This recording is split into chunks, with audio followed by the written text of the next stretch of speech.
없었고, 그럼 예, 이제 시작하시면 돼요, 이제. 예. 그 이제 옛날에는 신문 방송 학이라고 했는데 요즘에 미디어 학이라고 하는 이유가 있어요. 그 뭐냐면 이제 매체가 대중들한테 그 뭐지 한나렌트가 그 뭐야 외로운 무리를 얘기할 때 메스 MASS 그러니까 그 메스라는 용어를 써요. 내가 이제 주일날 설교할 때 그거 들었는지 모르겠네. 요즘 내가 외로움에 대해서 좀 관심 있게 공부를 하고 있는데 그 그러니까 메스가 처음에 나왔을 때 뜻이 뭐냐면은 이게 외로운 물이에요. 외로운 물이 이 철학적인 어떻게 개념 설정을 했더라고요. 그러니까 이 외로운 무리들이 서로 간에 그 도구를 통해서 나누는 게 미디어예요. 미디어가 매체. 근데 이 매체가 그 옛날에는 주가 이루는 것이 신문하고 방송이었기 때문에 신문방송학과 이랬다가 이게 여러 매체로 이렇게 나뉘어지거든요.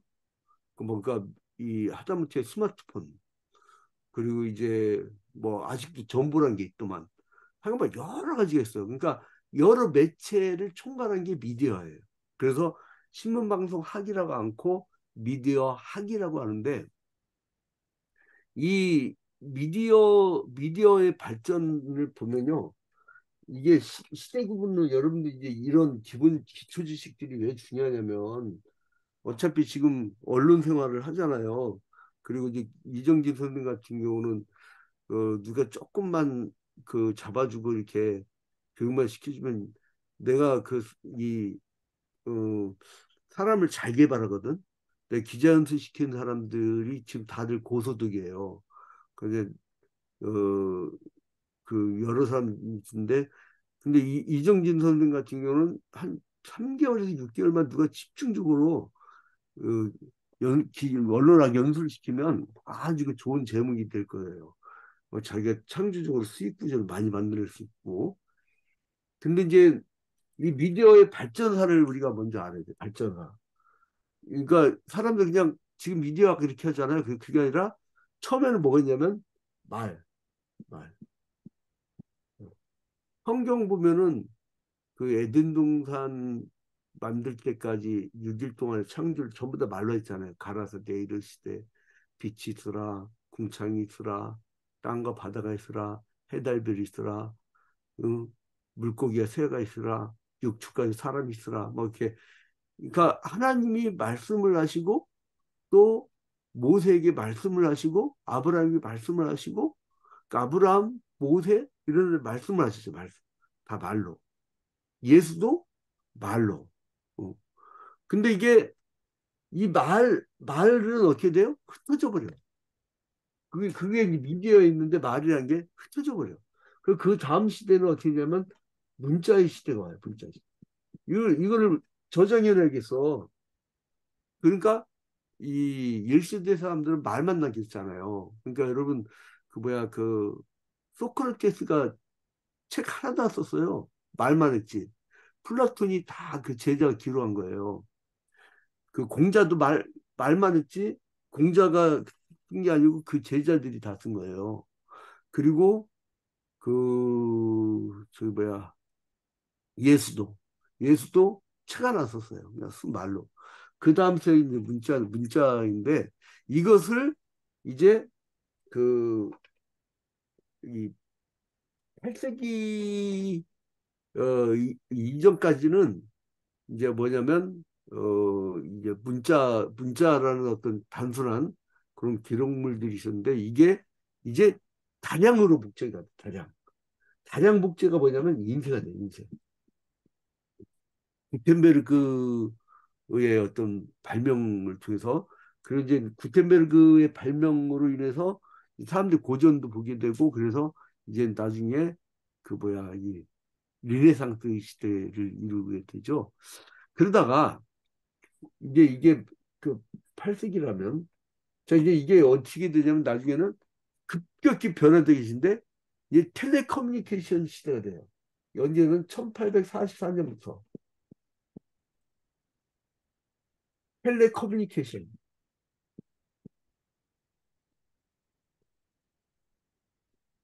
텔레커뮤니케이션 시대가 돼요.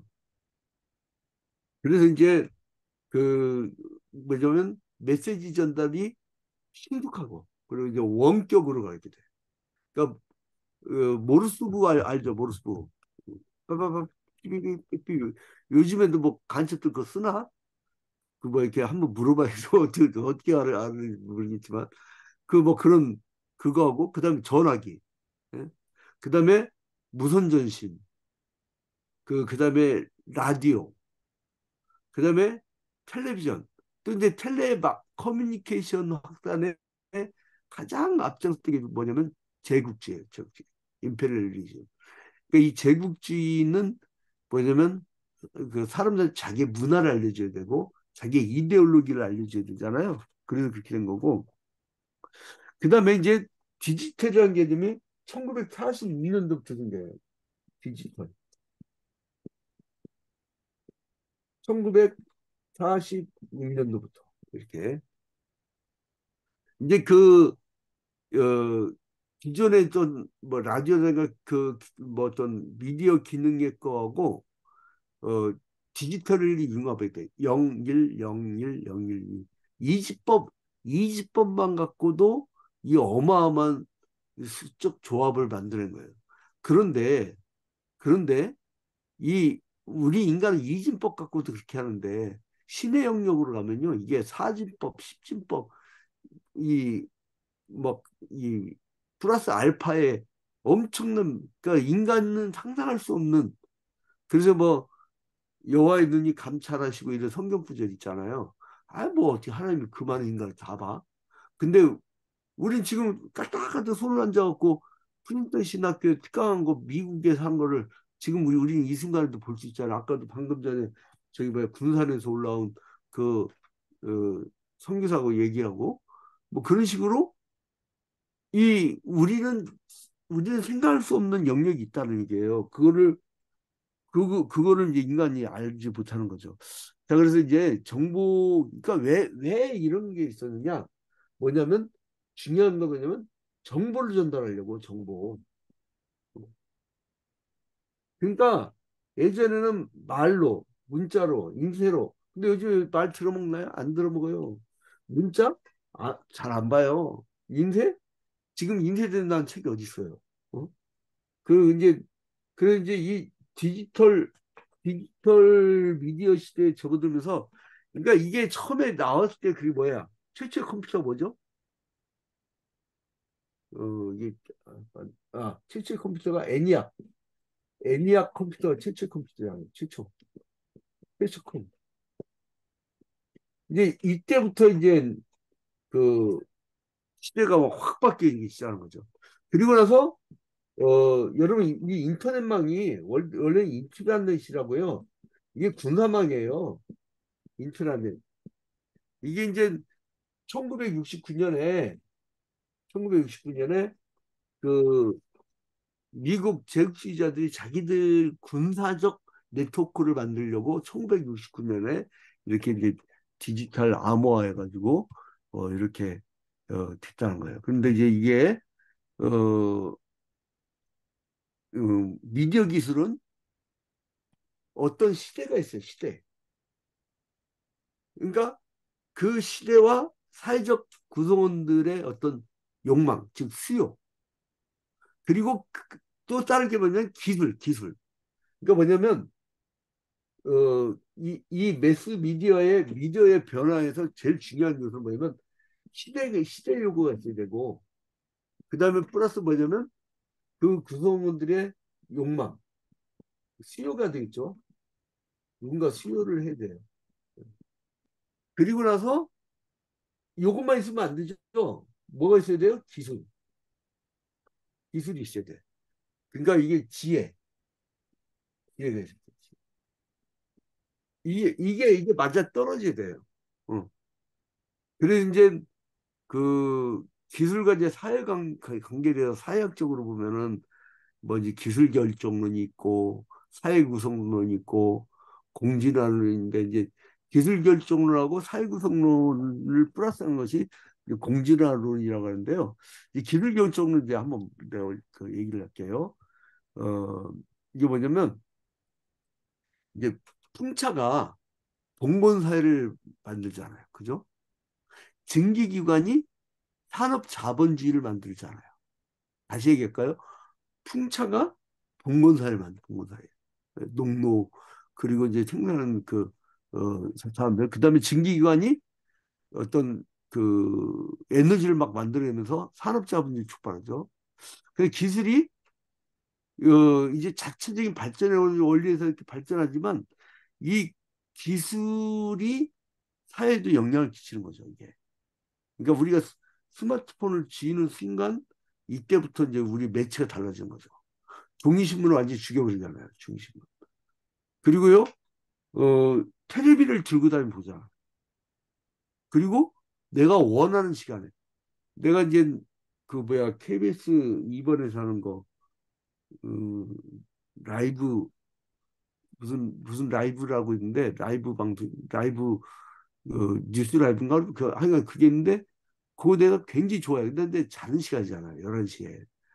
그러니까, 근데 지금 내가 언제든지 보면 유튜브로 그걸 볼 수 있단 말이에요. 예전에 내가 그 시간을 맞췄다면 지금은 시간을 초월해서 내가 할 수 있는 거예요. 그러니까 뭐냐면 기술이 일차적인 기술. 이 기술이 있고 그리고 나서 사회의 변화가요. 여기에 따라가는 거예요. 그러니까 이거를 철학적으로 보면 존재가 의식을 결정한다고 그래요. 철학에서는. 응? 그 존재는 물질이죠. 응? 그죠? 의식은 이제 정신 문화예요. 그러니까 사람이 넉넉하게 있고, 그러니까 이 뭐야 그 뭐야 이 그리스 이 철학 같은 경우, 그 당시 돈 많은 놈이들이 철학하고 이제 그거 앉아갖고 아침부터 저녁 밥밥 먹고 살는 사람 힘든 사람 하겠어요? 어? 그게 되지 않는 거죠. 그러니까 이제 뭐냐면 이 존재가 의식을 정하는. 그러니까 이 기술이 그 시대를 바꿔요. 그러니까 이제 이게 이 바뀌는데도 거기에 못 맞추면은 그걸 꼰대라고 하죠, 꼰대. 뭐 우리는 라떼는 이러면서 이제 그게 이제 기술 결정론이에요. 기술 결정론. 이제 그 기술 결정론이 있고 이제 이것만 해놓고 이론들 쫙 한번 소개해 붙일게요. 기술 결정론. 이게 사회학에서도 많이 나와요. 그 플러스 뭐냐면 사회 구성론. 이 구성론. 요걸 두 개를 입고 해 갖고 이걸 뭐냐면 공진화론. 이 공진화론이 이제 다 합친 거죠. 이게 지금 기술 결정론 방금 말씀드린 거예요. 근데 그러니까 이제 이 기술이 이 사회 의식을 이렇게 바꿔 나갔다라고 이제 얘기하는 게 기술 결정이고 사회 구성론은 뭐냐면은 그 사회적 역량이 있어야 된다. 그러니까 뭔가 사람들이 구텐베르그가 이거는 좀 여러 사람한테 저걸 인정을 해줘야겠는데 그러니까 그러한 것이 기술 만든 것이다. 그러니까 사회 구성론이 그거예요. 그래서 사회적 영향력이 기술의 개발, 보급, 이용을 결정한다는 관점이에요. 그러니까 기술은 사회적 산물이다. 거꾸로죠. 이 기술 결정하는 사회 구성론 거꾸로예요. 그러니까 기술이 그 사회적 결정한다는 기술 결정론이고 사회의 요구가 그 기술을 가져오겠다는 것이 바로 사회 구성론이에요. 그러니까 그 기술은 사회적 산물이고 사회적 상황에 반영된 거다. 이렇게 얘기를 한 거죠. 그래서 이제 기술은 사회적 힘과 과정적 조합에 의해서 사회적으로 선택된 거다. 그러니까 이 기술은 버리고 이 기술은 갖고 이거죠. 이제 그래서 사회 발전이 중요한 것이다. 그러니까 이제 예를 들어서 옛날에 자전거 타고 다녔잖아요. 삼천리 자전거. 근데 지금 승용차 타고 다니잖아요. 그처럼 이제 어 그러니까 사람들이 어떤 산업사회에서 그 요구를 하는 것에 의해서 그 도구가 달라진다는 거예요. 근데 이제 지금은 뭐를 하냐면 예전에는 학습을 시켰잖아요. 사람들.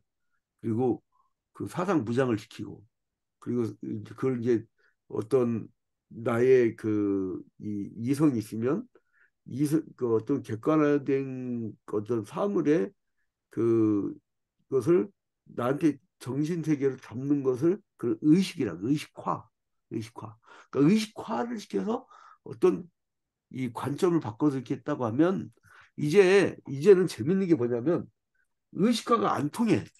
왜요?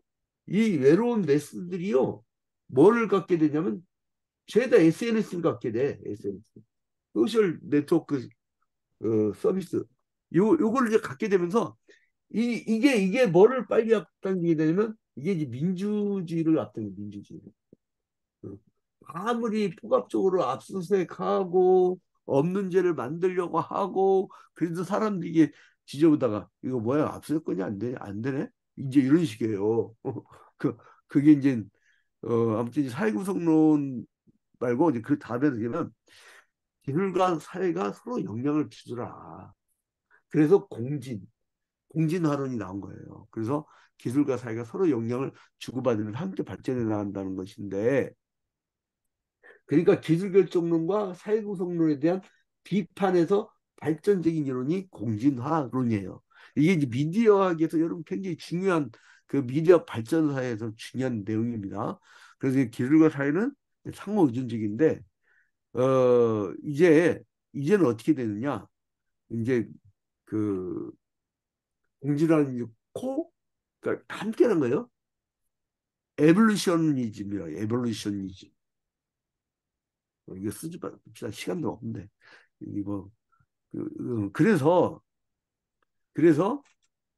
미디어와 사회 간 상호 영향 관계를 보면은 사회가 사회가 미디어에 영향을 미친다라고 하는 그 공지란도 있고 그리고 사회 구성론도 있고 그러니까 이거는 약간 유물론적이에요.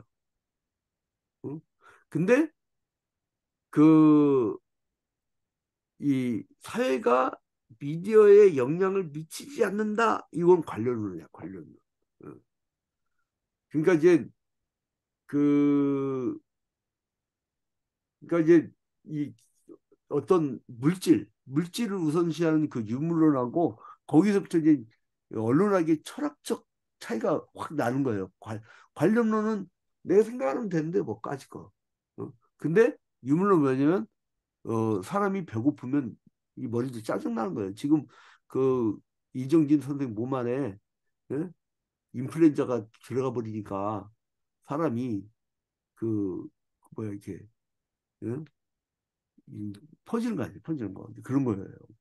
자 그래서 어 그 이제 우리가 미디어 발전사에서 굉장히 중요한 얘기를 하는 사람이 누구냐면 마셜 맥루한이라고 써요. 이거는 신봉석 교수들이 많이 얘기하는 사람인데 마셜 맥루한 이 사람 캐나다 사람인가 할 거예요. 이 사람이 굉장히 중요한 인물입니다. 요거는 미디어에서 꼭 알아야 될 사람이고요. 근데 이 사람이 그 1964년에 굉장히 이른 시대죠. 이 시대에 미디어의 이해라는 책을 쓰게 됩니다. 어, 그래서 이제 여기에서 이제 그 앞서 이렇게 이 사람까지 얘기를 했고, 그래서 우리가 기억을 가만히 생각해봐요. 텔레비전만 얘기를 듭시다. 1세대, 우리 여러분 흑백 텔레비전 본 적 있죠? 1970년대. 소유명가 더럽게 막 깜깜하고 재미없잖아. 근데 2세대는 뭐예요? 컬러 방송, 군사독재 정부 시대 때. 3세대는 뭐냐면 디지털 방송 시대예요, 지금. 근데 드디어 4세대, 3D, UHD 방송. 진짜로 막 이게 다가오는 것 같잖아, 진짜로. 그리고 이게 뭐죠? 뭐 이렇게 뒤집어 쓰면은 마치 가상 공간이 실제처럼 막 보이고 그러면서 사람들은 점점 외로워져요. 그러면서 뭐냐면 사람이 없어져. 그래요. 드디어 인형을 하나 사면 섹스도 하고 자기 성생활도 하고 자기 여자친구 되고 평생 부인을 주고 사는 거야. 어? 옛날 주부인처럼 그런 어떤 그런 어떤 가상 공간에서 또 그 이상한 짓도 안 되잖아요. 어? 그러니까 이런 시대가 되면서 세상은 걷잡을 수 없이 바뀐다. 어. 뉴스 현장 우리가 지금 이 이스라엘 전쟁터를 우리가 거기서 카메라 들고서 총 쏴 죽이고 있는 군인의 그거를 우리가 그 뭘 뒤집어 쓰고 입체감 있게 보는 그런 뉴스가 필요 없게 되죠. 기자가 굶어 죽게 생겼는 거예요. 그런 시대가 점점 돼간다는 거예요. 그러니까 이제 밝기가 달라지죠. 그죠? 흑백에서 칼라로. 그리고 이제 시야도 점점 플러스되고 그리고 그 현장의 정보도 아주 구체화되고. 그러니까 이런 변화를 우리는 어, 봐야 된다. 이제 시간이 너무 간네요. 지금 아이고 55분이네. 이상을 마치겠습니다. 오늘 미디어 의 발전사를 중심으로 했습니다. 예.